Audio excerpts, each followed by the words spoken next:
तो एक बार फिर से आप सभी का स्वागत है। बुलेटिन की शुरुआत करेंगे महाआंदोलन की खबर के साथ। तो मध्य प्रदेश में धर्म परिवर्तन कर चुके अनुसूचित जनजाति समाज के लोगों की डिलिस्टिंग की मांग तेज हो गई है। इसे लेकर जनजाति सुरक्षा मंच आज राजधानी भोपाल में आंदोलन करने जा रहा है। अनुसूचित जनजाति के लोग दशहरा मैदान में असूचीबद्ध गर्जना रैली का श्रृंखलात करेंगे, जिसमें शामिल होने के लिए प्रदेश भर से अनुसूचित जनजाति समाज के लोग भोपाल पहुंच रहे हैं।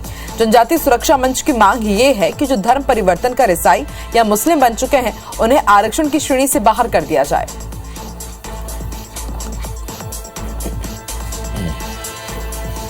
इसमें जो धर्मांतरित व्यक्ति है उसको जनजाति के अधिकार नहीं मिलना चाहिए। हमारा एकमेव उद्देश्य है डिलिस्टिंग का विषय को लेकर के हम लोग ये बड़ा आयोजन मध्य प्रदेश में कर रहे हैं। और ज्यादा जानकारी के लिए नीलम की तरफ रुख करेंगे, लेकिन आज की ये जो बड़ी खबर है बेहद महत्वपूर्ण हो जाती है। नीलम भी हमारे साथ जुड़ चुकी है, उनसे बात करते हैं। नीलम, आज एक महाआंदोलन होने जा रहा है जनजाति सुरक्षा मंच का, इसका कितना असर रहेगा और कितना बड़ा ये आंदोलन होने वाला है? और जाहिर सी बात है भोपाल में मध्य प्रदेश के जितने भी जनजाति वर्ग के लोग हैं वो पहुंच रहे हैं। ऐसे में सुरक्षा व्यवस्था को लेकर के पुलिस ने क्या इंतजाम किए?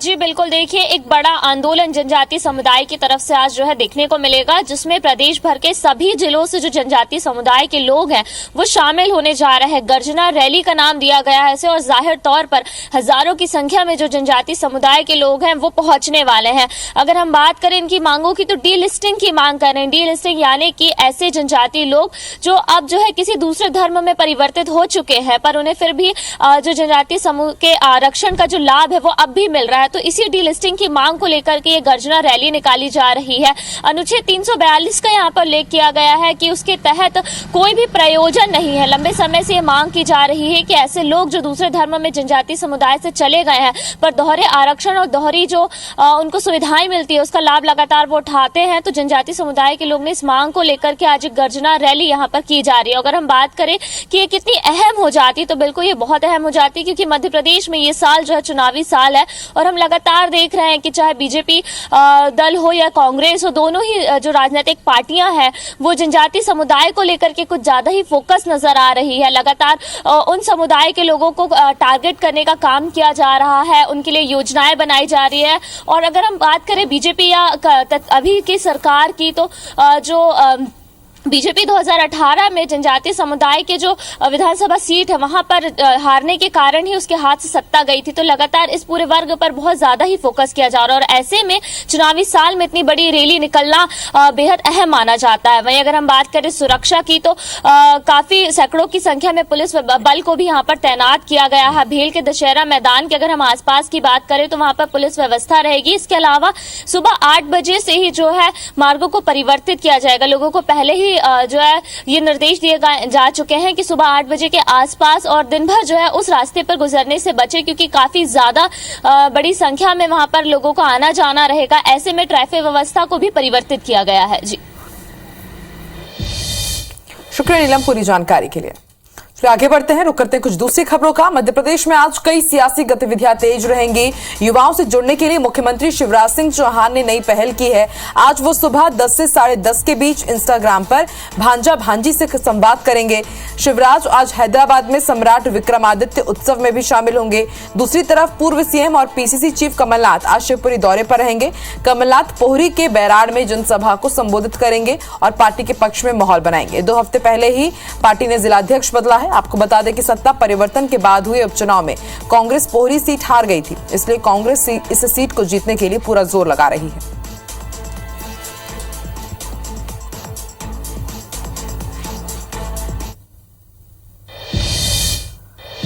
पन्ना में विकास यात्रा के दौरान कलेक्टर संजय मिश्रा ने विवादित बयान दे दिया। उन्होंने कहा कि मध्य प्रदेश में 25 साल तक भाजपा की सरकार रहनी चाहिए, हमें किसी की बातों में नहीं आना है। कलेक्टर साहब यही नहीं रुके, उन्होंने आगे कहा कि मुख्यमंत्री शिवराज सिंह चौहान प्रधानमंत्री नरेंद्र मोदी की तारीफ में उन्होंने पुल बांधे।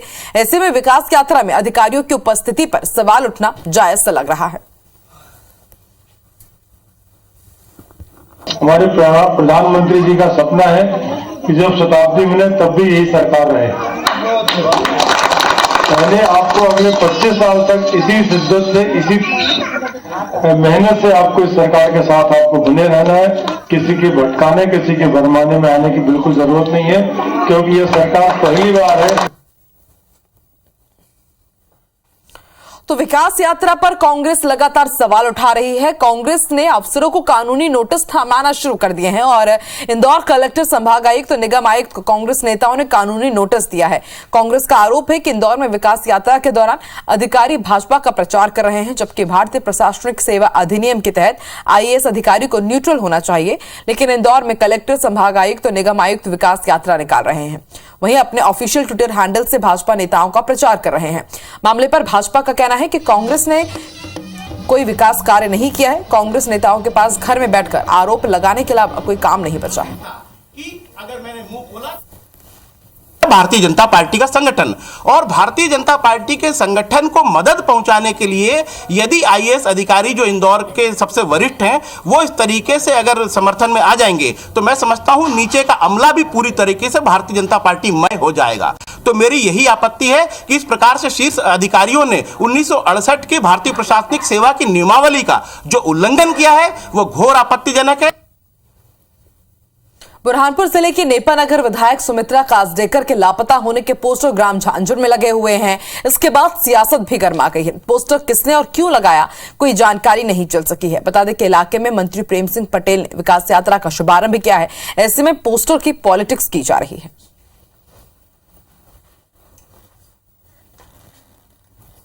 तो तस्वीरें हम आपको दिखा रहे हैं। विधायक सुमित्रा कासडेकर के पोस्टर लगे हुए हैं और इन्हें लापता बताया जा रहा है और इसी क्षेत्र में इन दिनों बीजेपी की विकास यात्रा भी चल रही है।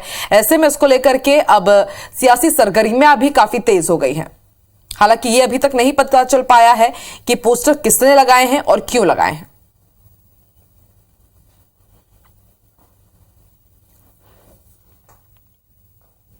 आगे बढ़ते हैं। बड़ी खबर भोपाल से आपको बता दें, राज्य सेवा परीक्षा के फॉर्म भरने की तारीख बढ़ा दी गई है।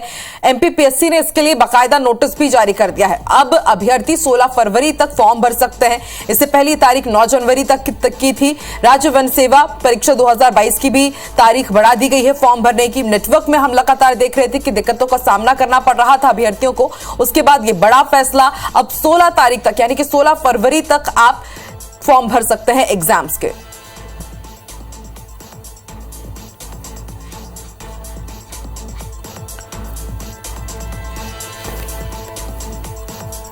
तो राज्य सेवा परीक्षा फॉर्म भरने की तारीख बढ़ा दी गई है। पहले ये तारीख 9 फरवरी थी, लेकिन अब इसे बढ़ा करके 16 फरवरी कर दिया गया है।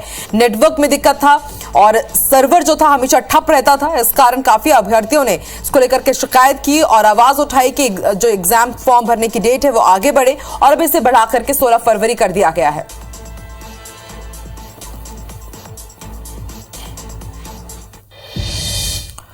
और अब बात करते हैं बैंक कर्मियों की हड़ताल की। बैंक ऑफ महाराष्ट्र में आज हड़ताल का दूसरा दिन है। कामकाज सबसे ज्यादा प्रभावित हो रहा है। आज भी कामकाज बंद रहेगा। United forum of Mahabank unions के बैनर तले यह हड़ताल चल रही है। कर्मचारी नीतियों का विरोध कर रहे हैं। बैंक के हायर मैनेजमेंट पर तानाशाही का आरोप लगा है। पर्याप्त स्टाफ की भर्ती, तनाव मुक्त माहौल की मांग कर रहे हैं। द्विपक्षीय समझौते का पालन करने की भी इनकी मांग है। ट्रांसफर पर रोक लगाने की भी मांग है। तो कई सूत्रीय मांगों को लेकर के बैंक ऑफ महाराष्ट्र में हड़ताल जारी है। बैंक कर्मी हड़ताल पर हैं और आज भी कामकाज बंद रहेगा। United forum of Mahabank unions के बैनर तले यह हड़ताल चल रही है और हायर मैनेजमेंट पर, यानी बैंक के अंदर ही हायर मैनेजमेंट पर ये तानाशाही का आरोप लगा रहे हैं। इनका कहना है कि पर्याप्त स्टाफ नहीं है, तनाव मुक्त वहां पर माहौल नहीं है और द्विपक्षीय समझौते के पालन की इनकी मांग है और ट्रांसफर पर भी रोक लगाने की मांग कर रहे हैं।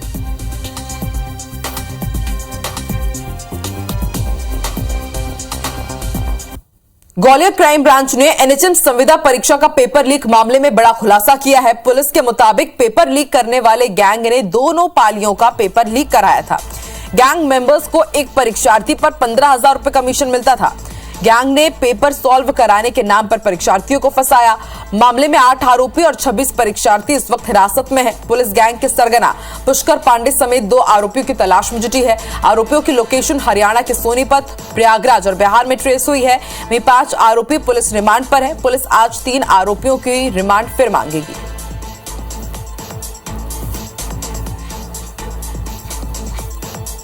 एक जो मुख्य आरोपी अभी भी बाहर है, जिसके लिए हमारी टीम लगी हुई है। साथ ही ग्वालियर में एक कोचिंग संचालक जो है वो भी अभी हमारे उस पे आया है इंट्रोगेशन के बाद, तो इन दोनों की तलाश के लिए हमारी टीम लगी हुई है।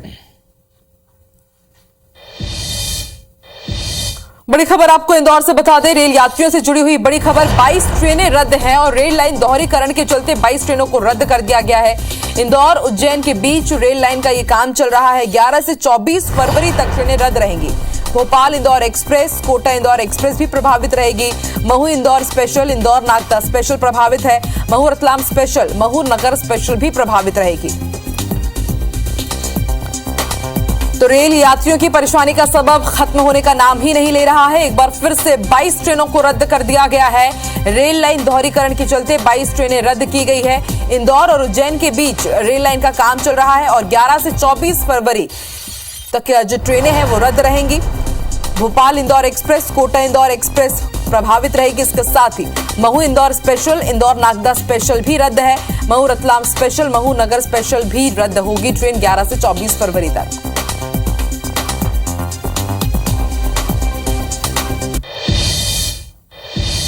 18 फरवरी को महाशिवरात्रि पर बागेश्वर धाम में आयोजित होने वाले 121 कन्याओं के विवाह समारोह की तैयारियां जोरों शोरों से चल रही है। बता दें कि 13 फरवरी से ही बागेश्वर धाम में कथा, रामलीला, यज्ञ और कई सांस्कृतिक कार्यक्रम आयोजित किए जाने हैं, जो लगातार 19 फरवरी तक चलेंगे। इन सभी कार्यक्रमों में पूरे देश भर से साधु, संत, सनातन समाज के लोग पहुंचेंगे, उन्हें निमंत्रित किया गया है। साथ ही कुछ लोगों के विदेश से बागेश्वर धाम पहुंचने का भी संदेश मिला है। समूचे आयोजन में लगभग 5 लाख लोगों के पहुंचने की भावना है। इसी बीच मध्य प्रदेश के पूर्व मुख्यमंत्री और कांग्रेस के दिग्गज नेता कमलनाथ के 13 फरवरी को बागेश्वर धाम पहुंचने की खबर मिली है और इसके बाद राजनीतिक हलचल शुरू हो गई है। भाजपा और कांग्रेस के नेताओं में सुगबुगाहट है कि आखिर कमलनाथ यहां क्यों आ रहे हैं। ये अपने आप में बागेश्वर धाम की वजह से इतनी बेटियों को एक मंच के नीचे उन निर्धन कन्याओं का विवाह होता है जो आर्थिक रूप से संपन्न नहीं है। कमलनाथ जी हनुमान भक्त हैं, उस नाते वो हनुमान जी के दर्शन, बालाजी के दर्शन करने यहाँ आ रहे हैं और आशीर्वाद लेने आ रहे हैं। इंदौर में सिरफिरे आशिक की गोली से घायल युवक की मौत के बाद मृतक के परिजनों के साथ स्थानीय लोगों ने पुलिस आयुक्त कार्यालय पहुंचकर प्रदर्शन किया। इस दौरान आरोपी को गिरफ्तार करने की मांग को लेकर ज्ञापन दिया गया। मृतक के परिजनों ने जल्द से जल्द आरोपी को पकड़ने और उस पर सख्त कार्रवाई करने की मांग की है। वहीं पुलिस अफसरों ने भी जल्द कार्रवाई का भरोसा दिलाया है। पुलिस अफसरों से आश्वासन मिलने के बाद मृतक के परिजनों ने प्रदर्शन समाप्त किया। बता दें कि प्रेम प्रसंग करने वाले एक तरफा प्रेमी ने अपनी प्रेमिका से विवाद के बाद संस्कार नामक युवक को गोली मार दी। इलाज के दौरान युवक की मौत हो गई। रेलवे परिसर में घटना हुई है, इसमें एक व्यक्ति की मृत्यु हो गई आज सुबह। इसके लिए वर्ग विशेष के लोग आए थे जिन्होंने ज्ञापन दिया है इस मांग को लेकर कि जल्द से जल्द आरोपी की गिरफ्तारी की जाए और उसके खिलाफ सख्त से सख्त कार्रवाई की जाए, जिसमें पुलिस प्रयासरत है। टीम लगी हुई है जो उसकी गिरफ्तारी के लिए कर रही है प्रयास, और साथ ही साथ अभी ये प्रकरण की जाँच जीआरपी में चल रही है। अशोकनगर में मोबाइल लाइब्रेरी बनाई गई है जिसमें बच्चे बैठकर किताब पढ़ सकेंगे। किताबों से बस को सजाया गया है। मोबाइल लाइब्रेरी को जिला मुख्यालय से राज्य मंत्री बृजेंद्र सिंह यादव, विधायक जजपाल सिंह जज्जी, कलेक्टर ने हरी झंडी दिखाई। मोबाइल लाइब्रेरी का उद्देश्य ग्रामीण क्षेत्रों में बच्चों को किताब और पढ़ने का माहौल उपलब्ध कराना है। बस में किताबों के साथ पेंटिंग और खेलने का सामान भी रखा गया। इस बस को जिला पंचायत समेत अन्य सामाजिक संगठन ने भी तैयार करने में मदद दिया।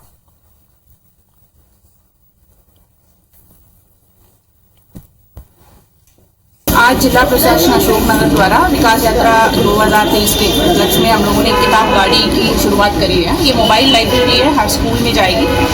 बच्चों के प्रति किताब की महत्वता को बढ़ाने के लिए, उनको समझाने के लिए मोबाइल लाइब्रेरी चालू किया है। आगरमालवा जिले में धूमधाम से गौरव उत्सव मनाया गया। आगर के मोती सागर तालाब के किनारे हजारों दीपक लगाए गए और तालाब में जोरदार आतिशबाजी भी की गई। आगरमालवा के धूमधाम से मनाए जा रहे 3 दिवसीय स्थापना दिवस पर हजारों दीपक जलाए गए। इस दौरान तालाब के किनारों पर लाइट की आकर्षक सजावट भी की गई, जिसे देखने के लिए बड़ी संख्या में शहरवासी पहुंचे।